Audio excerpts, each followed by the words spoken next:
So, I got a couple questions. I got actually one question here. Is it too little, too late to start caring about the pandemic again, as Joe Biden has signaled that the pandemic is over several months ago, before the worst surge that we've had in the country? He said it was over. A couple months later, thousands of people die. Interesting. But Joe Biden has said that the pandemic is over and that he is ending the national public health emergency in May. So my question is it too little, too late? Should we have been talking about the pandemic for, I don't know, the last 5 months? Well, too little, too late doesn't mean that it's not good at all. So I've got this tweet here from Congress woman Rashida Tlaib, who was talking on the House floor about COVID. I want to play this clip here. But once again, my question is it too little, too late to start talking about COVID, as Joe Biden has signaled that COVID is over and that the public health emergency is disappearing? Should maybe we have done this months ago? Hey, I'm just saying, I'm asking questions here. But they also say better late than never. So let's see. Mr. Speaker, in the state of Michigan, there has been over 16,000 COVID-19 cases just in this month. Now, what Rashida Tlaib should say is that because of Joe Biden's offensive and disgusting CDC policies, that 16,000 is a severe, we're talking like probably less than half, maybe less than a quarter of the actual cases, because no one tests anymore. And the people that do test don't report their data to the CDC. They take a test at home and go, oh, and then they post about it on Twitter, and there's no data collection, right? So 16,000 is a significant undercount. Again, that's Joe Biden's CDC who's in charge of that one. Just throwing that out there.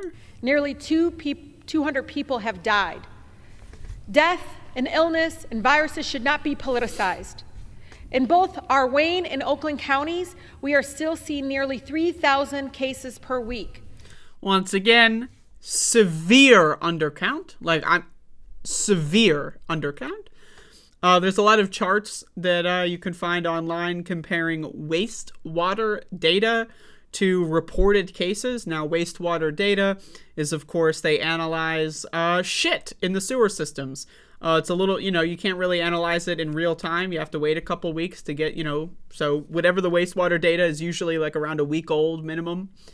But according to wastewater data versus reported cases, it's a significant delta right now because, again, no one tests. And also, even if you do test positive, you're probably not going to report it to the CDC. You're going to download an app and report that to the government? No, you're not. You're going to talk about it on Twitter or whatever, and it's going to go into the void, right? So I wish Rashida Tlaib would talk about that. But either way, again, better late than never. So the pandemic is far from over. We have residents being hospitalized and families having to say goodbye to their loved ones because of this deadly virus. This pandemic is not over. The pandemic is still preventing people from going to work, school, disrupting everyday lives. By ending resources and policies that have surely saved lives, we are leaving our residents and communities out to fend for themselves. They cannot do this alone. We must continue to provide resources to combat COVID-19, also the impacts of long COVID, from testing to treatment and care. We can continue to save lives together. Continuing to provide resources is not only the right and sensible thing to do, it is the moral thing to do. Please, again, we must vote no on H.R. 382. Thank you, and I yield. So anyway, I wish that the squad had been talking about COVID for the last 6 months. I do think it's very questionable that politicians, hell, even Bernie Sanders, that make their identity known on Medicare for All are somehow just very silent when it comes to COVID. Again, only 17% of Americans have gotten their booster shot, which is updated to meet the currently popular variants going on in the country. Getting a shot 2 years ago for a variant that doesn't exist anymore isn't going to provide that much protection. So I do think it's a little strange that they have been very silent on this. You know, they talk about it here and there. It is true that, you know, they haven't been completely silent. But again, it is too little too late. It's already over. Like, this is what I've been saying is, you know, again, if you have constructed a house of cards, right, and then it starts to collapse, it's over. You can't, there's no, like, you know, if you blow on it in just the right way, it'll, you know, it'll stay, you know, up there. You know, if you, you know, I don't know, use gusts of wind from your hands and flap it. The house of cards, once it starts falling, it's already falling. And so, it's already falling. It's already over. It's done. Like, COVID is going to kill millions of people in the next couple of years here. And that's it. The government, Democrats, have signaled that they don't give a fuck. That's just how it is. So I wish Rashida Tlaib were to have been talking about this for the last couple of months. That's my, you know, constructive feedback for her.